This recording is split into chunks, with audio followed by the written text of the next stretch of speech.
세계는 넓고 이슈는 많다. 우리의 시야를 국제적으로 넓혀보겠습니다. 국내 뉴스, 국제 이슈 다 덤벼라. 지금은 글로벌 시대. 국제적 토크의 세계로 들어가 보겠습니다. 군사 외교 안보 전문가 김종대 전 의원 어서 오세요. 안녕하십니까. 세계적인 평론 스타일 이승원 평론가 어서 오세요. 안녕하세요. 이승원입니다. 네, 세계적인 평론가입니다. 왜 발음이 잘 안 되십니까? 왜 이렇게 주저하시는 거예요, 제 이름을? 아니요, 그런 건 아니고요. 전 긴장하셨어요? 긴장했나요? 예. 저는 부끄러워서 말을 못 해가지고요. 아, 글쎄 말입니다. 얼마나 애로사항 많으시겠어요. 네, 그러니까요. 네. 네, 이해합니다. 아니요, 네. 한중수교 30주년 맞았습니다. 어제 한국과 중국에서 공식 기념행사가 열렸는데, 네, 각국의 정상은 보이지 않았습니다. 각국의 한국과 중국 역사적으로 그리고 경제적으로 사회적으로 이렇게 또 생각해 보면 둘이 좀 손을 맞잡고 얘기를 좀 나눴으면 좋을 텐데. 그렇게 썩 이렇게 관계가 좋아 보이지는 않습니다. 사실 이번 30주년 기념 립세션, 네. 한중 양국에서 열린 것만큼 평론할 거리가 없는 이런 외교 행사도 보다 처음 봤습니다. 아, 그래요? 그냥 덕담하고 끝. 정상 안 가고 끝. 예, 그러다 보니까 의미 있는 대목을 찾으려고 열심히 저도 뒤졌는데, 네. 뭐 글로벌 문제 많이 나왔어요. 공급망, 기후변화, 여러 가지 어떤 자유무역이라든가 이런 것들 나왔지만 현안에 대한 어떤 접점이 안 보이고 예컨대 북핵 문제다. 이런 걸 양국이 협력하는데 목소리를 같이 냈다거나 네. 뭐 이런 부분이라도 좀 나왔으면 좋겠는데 중국 측에서 일절 언급이 없었고. 경제 얘기라도 할 수 있었을 텐데요. 보통 이렇게 네. 외교적으로 정치적으로 이렇게 뭐 이렇게 좀 교착 상태면 문화나 경제 얘기로 이렇게 뚫고 나가지 않습니까? 그러니까 그 말씀하신 것이 저도 어제 이제 그래도 무려 30주년 행사지 않습니까? 그렇죠. 그리고 한중 수교하는데 제가 2000년대 초반에 이제 외교부를 출입했을 때 그때 이제 제가 20대 때였죠. 한 시니어들 외교관들하고 이제 식사를 하면서 그 당시 한중 수교를 하기 위해서 어떤 007 작전을 펼쳤는지 이제 당사자들이 막 그런 얘기를 했던 거예요. 당시엔 굉장히 몰래 추진했던 일이기 때문에 또 대만도 있었고요. 극비리했죠. 네, 극비리예요. 그래서 비행기도 여러 차례 갈아타고 이런 과정들이 정말 있었더라고요. 그래서 사실은 이 수교 초기에 그 92년을 생각한다면은 이제 굉장히 오래된 일이고 굉장히 의미 있는 건데 30주년 맞아서 일단 정상들이 다 안 보이고 워딩들 보니까 완전히 백화점식이에요. 뭐 전략적으로 뭐 협력하자, 뭐 경제, 문화, 뭐 지금 뭐 1000만 명이 왕래했는데 2000만 명 찍고 가자, 뭐 여러 가지 말잔치가 있었는데 사실은 약간 그런 것 같아요. 왜 서로 만나서 약간 대화가 통하면 어떤 의제가 딱딱 짚히잖아요. 근데 잘 안 친한 사람들끼리 만나면 무슨 얘기 해야 될지 몰라가지고 이 얘기도 했다가 저 얘기도 했다가 막 날씨 얘기도 했다가 막 이렇게 되는 거예요. 그래서 그런 말잔치의 본질은 지난 한중 외교 장관 회담에서 그 불편한 그런 상황들이 지속되기 때문에 네. 더 이상 할 말이 없었던 게 아닌가 싶습니다. 그런데 한국과 중국 사이 매우 좋았는데요. 네. 국교 수교 되고 나서는 중국에서 한국 너무 좋아하고요. 그리고 한국도 중국 이렇게 형제의 나라다 이런 얘기가 있었는데 언제부턴가 협중 이런 단어도 있고 특별히 젊은 세대들한테 이 좀 양국에 대한 감정 좀 껄끄러워지고 있는데 어떻게 봐야 됩니까? 그러니까 제가도 굉장히 우려하는 부분이거든요. 네. 올해 들어와서 모든 여론조사에서 우리 특히 MZ 세대라고 하죠. 젊은 층이 주변국에 좋아하는 나라가 없어요. 점점 싫어요. 그러니까 중국, 북한 굉장히 나쁘게 나오고 일본도 안 좋게 나오는데 이게 뭐 30-40%대, 20%대 이 정도 호감도에 불과하니까 러시아 는 물론 그렇고요. 자, 바다 건너 있는 미국에 대해서만 60% 이상의 호감도가 나오고 있습니다. 그런데 우리 주변국하고 다 이렇게 감정이 거칠어지고 껄끄러워지고 게다가 이제 중국의 그 하락세가 아주 눈에 띄게 되는데 사실은 근자에 들어와 가지고 이 중국하고의 어떤 문화 전쟁 양상이 강화되는 건 굉장히 우려스럽습니다. 동북 공정이 있었죠. 동북 공정에다가 이제 한복, 김치, 뭐 여러 가지 있습니다. 의상까지. 동계올림픽 때도 있었고요. 그 천표파 판정 시비 쇼트트랙에서 있었죠. 그러니까 이런 부분들이 그 문화 전쟁으로 갈 때 가장 답이 없는 거예요. 사실 지금까지는 사드 문제라든가는 외교 안보 문제, 뭐 북핵 문제, 또 뭐 여러 가지 무역 문제 이런 건 있었습니다만 그때 회복 탄력성을 발휘해 가지고 잘 돌파해 왔다고 봅니다. 그런데 감정과 문화의 전쟁은 이건 답이 없어요. 이건 그냥 계속 나빠지는 거예요. 그래서 이런 점에서 양국 간의 어떤 교류 협력, 어떤 문화적 교류 이런 부분에 대해 좀 특별한 대책이 있었으면 하는 느낌이네요. 네, 언론에서도 그러니까 사실 이제 그 관계가 안 좋기도 하고 일부 언론에서도 부추기는 것도 있고 오해도 있고 이제 여러 가지가 복합되다 보니까 이런 것들이 발생하는데 저도 이제 질문을 받고 생각해 보니까 언제부터 중국하고 이렇게까지 안 좋아졌지? 뭐 그렇죠. 당장 2015년만 해도 박근혜 대통령이 또 중국을 방문하던 그렇죠. 네, 그 막로에 올라가가지고 뭐 그런 네, 군사 사열했지 않습니까? 그랬죠. 대단한 행사였어요. 네. 그때 미국이 상당히 충격을 받았죠. 그렇죠. 네. 네, 그래서 바이든 당시 부통령이 이제 배팅 발언이 나왔고. 네. 그리고 다녀와가지고는 조금 있다가는 사드. 그래서 결정적으로 보면 결국은 사드였던 것 같아요. 그러니까 물론 이제 뭐 김치 문제, 뭐 동북 공정 문제 여러 가지 문제들이 지난 그렇죠. 92년부터 쭉 있었지만 어떻게든 무마하고 극복하고 어느 정도 이제 봉합하고 이렇게 갔었는데 사드 때는 우리도 이제 외교적으로 좀 실수도 있었지만 중국도 너무 심하게 간 거잖아요. 경제 보복 나왔잖아요. 너무 하고 그래서 본인들도 내부적으로는 우리 사드 때 우리가 좀 심하게 했나? 약간 이런 반성 어린 얘기도 나온다고 하는데요. 어쨌든 공식적으로는 지금까지도 이제 사드에 대해서 언급을 하고 있고 결정적인 건 그때였던 것 같습니다. 그리고 이제 그 외 문화적인 것도 복합적으로 이제 그 영향이 문제는 뭐 언론에는 자세히 안 나왔습니다만 당시에 시진핑 주석은 그 중국명 다오디다오, 일본명 센카쿠어에서 모든 분쟁을 멈췄어요. 그럼 미국하고 마쿠 외교를 통해 가지고 중국이 자제했다고 보거든요. 그리고 지금까지 큰 충돌이 없습니다. 그 인근에서. 그러는데 사드가 돌연 튀어나온 게 미국이 내 뒤통수를 쳤다. 이렇게 격분을 한 거고 그러면서 우려되는 걸 당시 황교안 국무총리한테 전달을 했는데 그 주석이 직접 얘기한 거거든요. 근데 일주일 뒤에 사드 배치 발표가 났고 네. 또 그 덩샤오핑 딸을 박근혜 대통령한테 특사로 긴급하게 보냈잖아요. 예.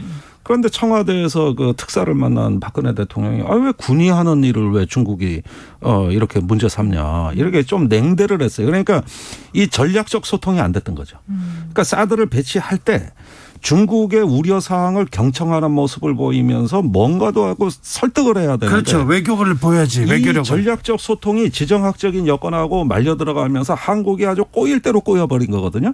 그 뒤에 경제보복이 들어왔어요. 그런데 중국의 공식 입장은 사드 문제는 해결 안 됐다.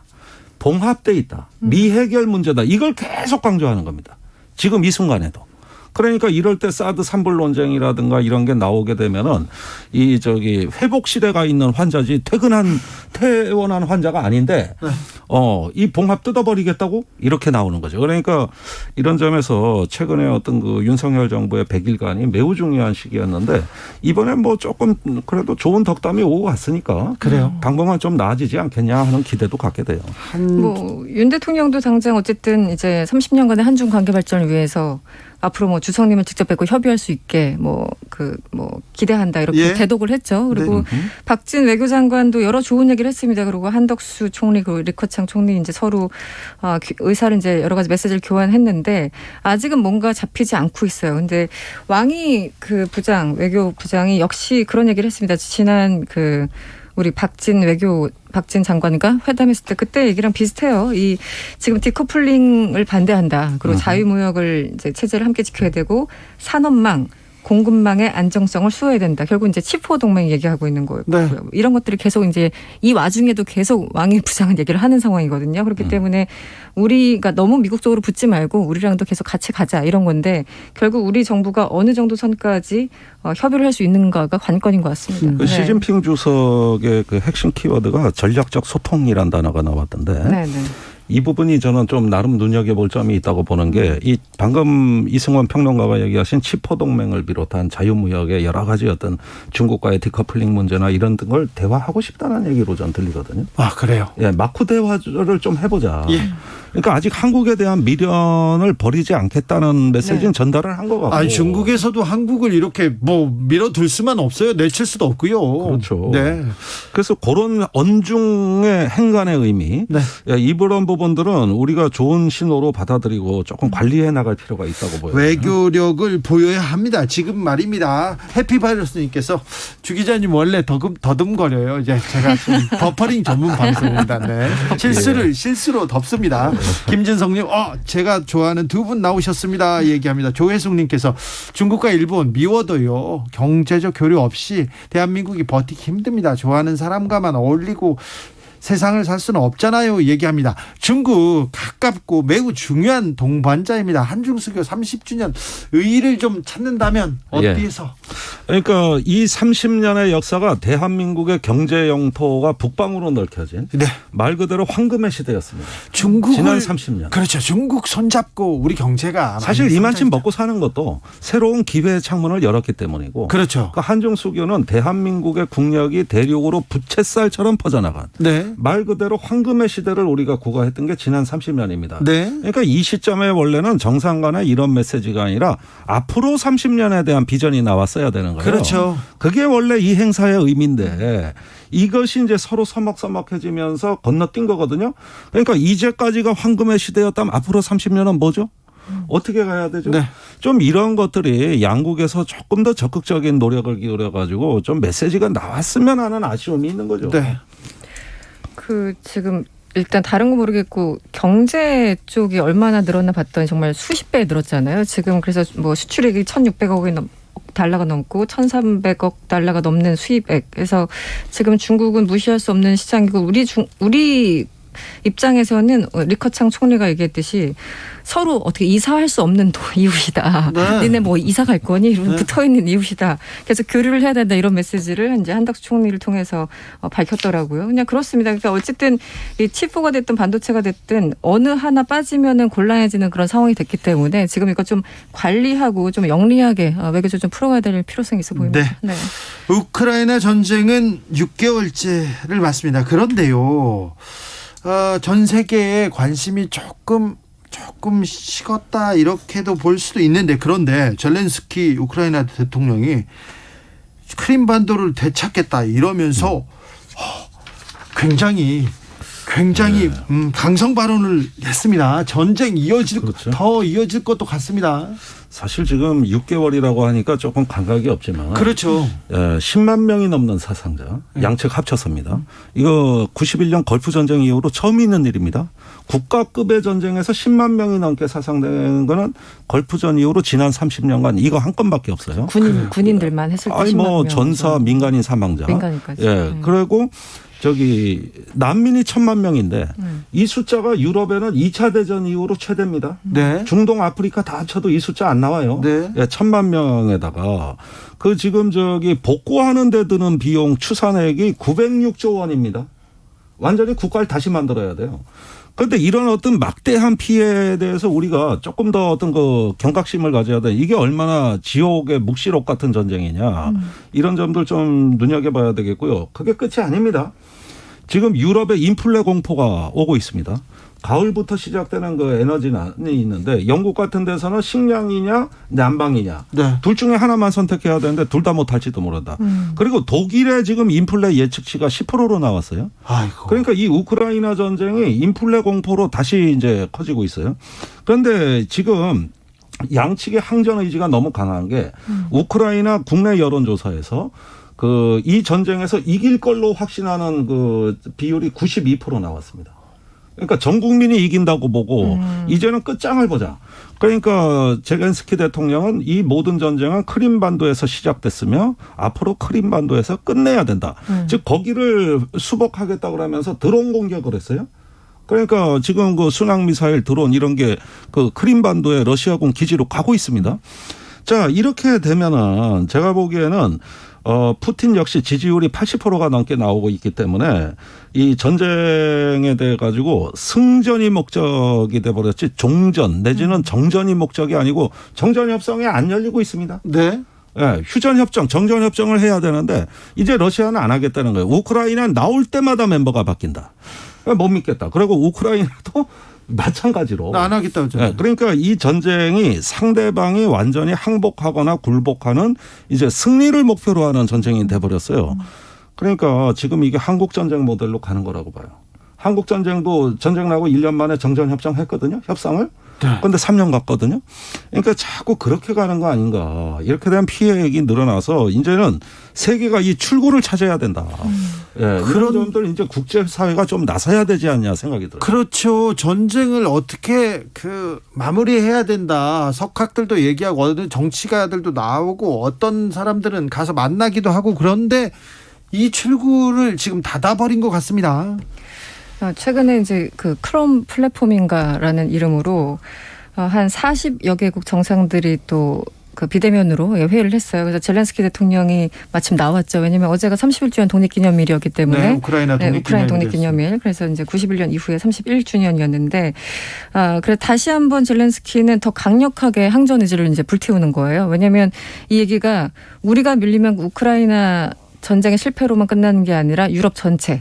실패이다. 이렇게 이제 계속 수사를 하면서 우리를 끝까지 지켜줘. 한마디로 무기 계속 지원해줘. 이런 네. 얘기였어요.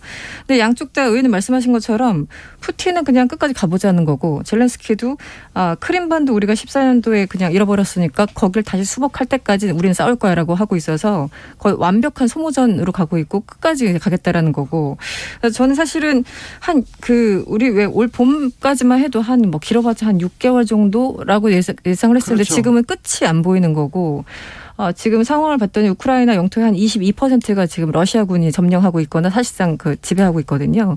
그런데 최근에 또 키이우를 다시 공격한다는 정보당국의 어떤 그 보고도 있었고요. 그래서 이게 언제 끝날지를 모르는 상황이고 만약에 이제 미국 같은 경우는 딜레마일 것 같아요. 뭐 나토 차원에서 지금까지 무기 지원을 한 게 미국만 무기 지원한 게 지금 13조 원이 넘습니다. 미국만 따로 봤을 때. 그리고 이제 유럽 전체를 보면 엄청나게 더 많겠죠. 그런데 이것을 계속 이렇게 화수분처럼 계속 투자할 수도 없고 그렇다고 무기 지원을 끊어가지고 우크라이나 전쟁을 지게 하는 그 꼴을 볼 수도 없고. 네. 그러니까 미국 입장에서는 굉장히 정말 밑을 노르신 거예요. 지금 미국, 상황에서. 영국. 네. 어떻게 해야 돼요? 자, 지금 이 전쟁의 목표가 불분명해진 거거든요. 네, 그러니까요. 우선 러시아만 하더라도 전쟁 초기에 얘기했던 5가지 요구사항 말 안 해요. 예컨대 그 우크라이나의 비무장화, 중립화, 또 탈나치화. 네. 지금 이런 얘기 합니까? 안 합니다. 그러니까 처음엔 분명했는데 싸우다 보니까 왜 싸우는지조차가 목적이 없어지고 전쟁 그 자체가 목적이 된 것이죠. 반면에 우크라이나도 초기 전쟁에서 보여지지 않았던 크림반도 수복을 외치고 있다는 거. 이건 전쟁 목적이 확장되면서 계속 수복과 상대방에 대한 항복을 받아내는 이런 건데 이게 체력전의 양상이에요. 누가 먼저 지치냐. 네. 이런 거거든요. 그런데 서구가 의심하는 건 러시아가 전쟁을 장기간 지속할 능력이 있을까. 계속 이 의문을 던지고 있는 거죠. 아니 근데 처음에도 그랬잖아요. 전쟁 났을 때 러시아가 오래 못 간다 얘기했는데 오래 가고 있잖아요. 그런데 미국 러시아가 공히 엉터리 정보 판단을 했죠. 둘 다 단기전으로 봤던 거 아닙니까? 심지어 네. 3일 전쟁이라고 다 봤지. 네. 러시아에서도 이게 한 달 넘는다고 얘기한 전략가 한 사람도 없습니다. 그런데 72시간 안에 끝날 거라 그러는 전쟁이 지금 장장 6개월이에요. 그러면 여기서 우리가 뭘 성찰하지 못했는가 지금쯤이면 반성을 해야 된다고 보는데 한 3가지가 빠졌습니다. 첫째, 국민의 의지, 시민의 정체성. 둘째, 민간 기술이 무기로 돌변하는 어떤 기술의 성장. 네. 세 번째는 상상력. 전 세계의 어떤 시민들이 러시아를 규탄하면서 빅테크 기업을 앞세워가지고 새로운 협력 양상으로 펼쳐지는 네. 이제껏 볼 수 없었던 전쟁의 양상. 이런 게 다 분석해서 빠져버린 거예요. 그러니까 이렇게 장기화될 줄은 꿈에도 생각을 못했던 것이고 이제 6개월이 되니까 또 전쟁의 목표를 상대방을 굴복시키는 대로 나아가고 있는 건데 이것도 비이성적이라고 보는 게 가능하냐를 따져봐야 될 거 아니에요. 가능하냐. 네. 김미경님께서 출구 없는 전쟁이라니 생각만 해도 끔찍합니다 얘기하는데 그런데 평화로 가야죠. 전쟁은 끝내야 될 거 아닙니까? 어떻게 방법이 없을까요? 평화 회담 시도를 2차례 정도 했죠. 2-3차례 했는데 이제 이번에 약간 빌런처럼 등장했던 이제 터키 에르도안 대통령이 나토에 몸이 묶여 있으면서도 불구하고 뭔가 이렇게 중립국처럼 계속 이제 활동을 해왔죠. 그리고 실제 중재에 성공한 것도 있죠. 뭐 곡물 이제 네. 딜리버리하는 이런 것들. 그래서 터키에서 한 2차례 해서 평화 회담이라고 어쨌든 모인 게 지난 5월이 마지막이었어요. 그러니까 벌써 한 3개월 정도 거의 공전을 거듭하고 요즘 있고. 안 열리죠? 요즘 아예. 그러니까 젤렌스키도 그 얘기입니다. 지금 푸틴은 우리와 대화할 생각이 없는 것 같다. 그리고 러시아의 외무장관은 우크라이나 쪽에 서방이 계속 무기를 지원하는 한 우리는 끝까지 전쟁할 거야. 이거예요. 거의 막 치킨 케이스로 가고 있는 거고. 그래서 저는 이제 막연하게 이것도 비현실적으로 보이지만 11월에 G20가 있지 않습니까? 그래서 지금 시진핑을 그 초대하고 또 푸틴을 초대했다고 밝혔고 바이든 대통령도 아마 갈 것 같아요. 그렇다면 거기에서 전쟁 이후에 3자가 대면하는 기회가 마련될 텐데 혹시 그 전후로 해서 좀 돌파구가 마련되지 않을까. 그렇지 않으면 모두 다 함께 죽어버리는 그런 상황이 아닌가 싶다는 생각이 듭니다. 저는 푸틴이 지금 굉장히 위험한 상황으로 가고 있다고 보여지는 게 지난주에 일어난 그 알렉산드르 독인이라는 푸틴의 정신적 대부의 딸이 살해당한 사건입니다. 네. 테러 사건이 있었어요. 폭파했죠. 그런데 지금까지 푸틴이 모든 연설이나 전쟁을 선동하는데 했던 연설을 보면은 유라시아주의와 정교 대국, 그 동방정교의 어떤 사상에 입각한 어떤 역사적 인간 열정을 강조하는데 그 사상을 제공한 게 알렉산드르 독인이에요. 그럼 거기서 러시아의 반푸틴 세력이나 혹시 모르는 우크라이나의 어떤 그 쪽에서 만약에 이걸 저질렀다고 하면 푸틴의 정신의 중심을 치겠다는 새로운 표적이 출현한 겁니다. 이제 정신을 무너뜨리는 것이죠. 이런 어떤 사건이 있을 때 푸틴이 갖고 있는 열정, 분노, 거기에다가 대담함 이런 부분들이 앞으로 어떻게 표출이 될지 굉장히 지금 심각하게 이 문제를 바라봐야 된다는 거예요. 다행히 그때 독일은 피했다고는 합니다만 제가 보기엔 이거 이제 새로운 차원으로 받아들일 가능성이 크다는 거예요. 1404님 제일 좋아하는 두 분 나오셨네요. 오늘도 날카로운 분석 짱짱짱입니다. 자, 우크라이나에 평화가 와야 되는데 라면값이 오른다지 않았습니까? 올리브유 들어갔다고 더 많이 오른다지 않습니까? 전 세계 물가 계속 이렇게 오르고 있는데 걱정입니다. 그런데 요거 하나 물어보고 싶었습니다. 산나 마린 핀란드 총리 있지 않습니까? 이분 파티를 좋아하시나 봐요. 근데 영상이 나와서 계속해서 얘기하는데 아니다. 정치인에게도 사생활 필요하다. 이런 얘기도 있습니다. 어떻게 보십니까? 세계적으로 평론 좀 부탁드리겠습니다. 지금 집권당이자 이제 친정이라고 할 수 있는 사회민주당 그 연설에서 최근에 이제 어제였습니까? 이 핀란드 총리가 나와서 약간 이제 울먹거리면서 심경 토로를 했고요. 심경 토로를 듣고 이제 앞에 있었던 같은 당원들이니까 식구들이니까 또 기립박수를 쳐주는 사람도 있었다고 하는데 그게 으쌰 좀 잘해보자 약간 이런 거였겠죠. 그런데 저는 사생활과 어떤 공적인 일은 충분히 분리될 수 있다고 봅니다. 파티할 수 있죠. 그리고 이분이 지금 굉장히 젊어요. 30대지 않습니까? 30대?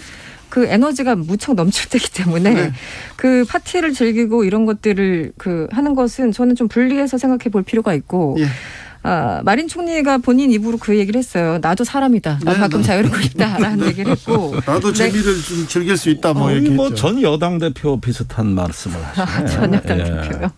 그래서 나의 사생활 춤추는 것만 보지 말고 내가 데스크 앞에서 어떤 일을 하는지 거기에 좀 집중해달라고 이제 호소를 했어요. 근데 어쨌든 사람들이 왜 우리가 법보다 더 중요한 게 정서법이라는 게 있지 않습니까? 그래서 이제 정서법인 것 같아요. 지금 나토 가입인의 문에 이렇게 엄청나게 중차된 시기에 하필이면 이것이 이제 파티가 벌어졌고 또 유출됐기 때문에 거기에 대한 국민들이 조금 더 예민하게 반응한 것 같고 또 하나 레이어를 본다면 이렇게 영상하고 사진이 이렇게까지 유출되나 그것도 좀 신기합니다. 친구들이 그냥 찍고 막 올려요. 그냥 아무 개념 없이 그냥 올린 것 같은데 이거는 기본적으로 좀 그래요. 약간 의도적인 유출은 아닌가라는 생각도 들고. 그래서 우리나라도 연시 비슷한 일 일어나고 있어요. 네, 요즘 팬카페에서.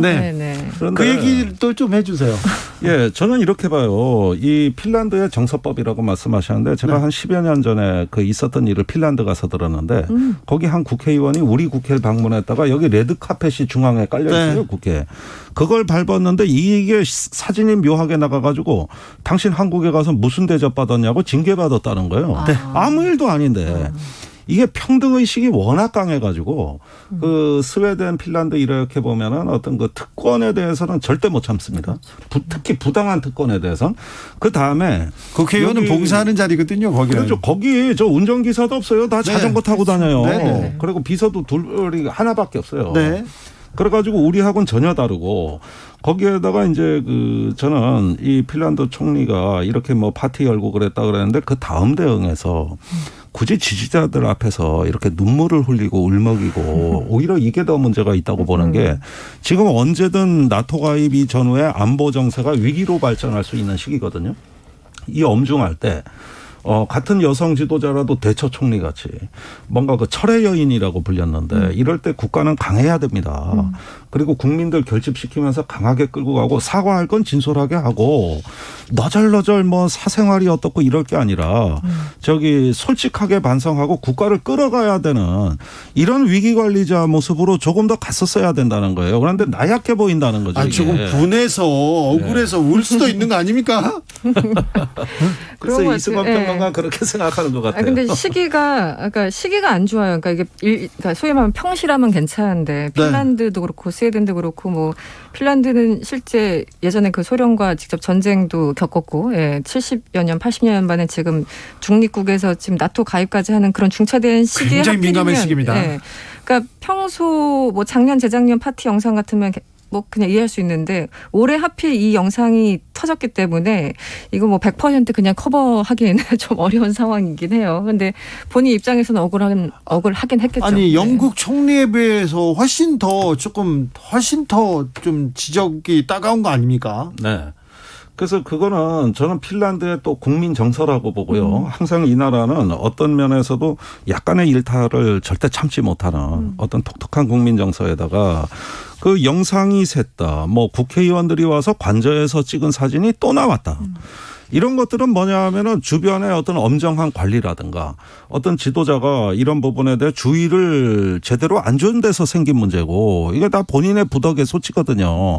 그러면 이건 공적인 살이냐 사생활이냐 이 문제가 논란이 아니라 지금 믿음과 신뢰를 주고 책임 있는 정치인으로서 좀 행동해 달라는 게 그 나라 국민 정서인데 자꾸 자기 방어적 언어를 하다 보니까 문제가 커지는 거예요. 오히려 수습이 안 되고 그런 점에서는 이번에 젊은 총리고 또 내각이 전부 다 30대 위주로 돼 있는데 우리나라도 30대 정치인이 문제인데 거기도 그러네. 근데 아무튼 여성 총리한테 너무하는 것 같아서 좀. 네, 실제 여성들이 연대를 표시하고 있어요. 만약 남성 정치원이었으면 이렇게까지 가혹하겠겠느냐. 그러니까요. 그럼 더 복잡해지죠. 김종대, 이승원 두 분한테 들었습니다. 지글씨였습니다. 감사합니다. 감사합니다. 이 방송 때문에 차에서 내리지도 못해요. 정 의원님께서 얘기합니다.